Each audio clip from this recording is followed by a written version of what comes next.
Jesus is the wine. Do you know that wine, there is two spellings for wine, but they're not the same. They're not the same meaning, isn't it? So there is V-I-N-E and there is W-I-N-E. It's not the same meaning. They're two words and they have two meanings, right? V-I-N-E and W-I-N-E. But before there is W-I-N-E, there must first be V-I-N-E, isn't it? Without V-I-N-E, there is no W-I-N-E. And that is the difference, isn't it? Wine, V-I-N-E, grape wine.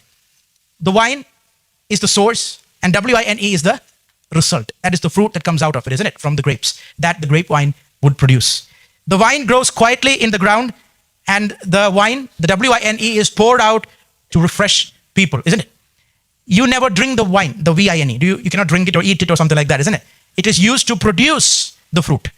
And you cannot have the fruit without the V-I-N-E, without the wine. So if there is no V-I-N-E, there is no W-I-N-E. Am I right? If there is no V-I-N-E, or there is no W-I-N-E. So in other words, if there is no Jesus, there is no life. Amen? Because who is the V-I-N-E? Jesus.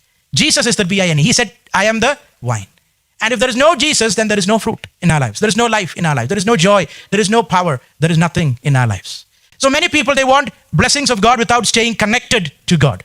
They want joy, life, power, all these things without that relationship with God, without that intimacy with God, without that connection with God. They want power without the connection. Can you have power without connection? You cannot have that, isn't it? If you want to use your nice mobile, the mobile that you so love, probably these days people love their mobile more than anything else in this world, isn't it? They can live without their Bibles or without, their loved ones, but they cannot live without their mobiles. But even to use that mobile, you need what? You need power. It needs to have power, isn't it? Right? You need that connection, right? That mobile should be connected to the battery. And if the battery loses its charge, you need to connect it to the power socket in order for the battery to be charged. Without that, the mobile will not work. It's the same thing like that. We cannot have the power of God in our lives without being connected to the source of life, to the source of power, which is Jesus Christ. Amen?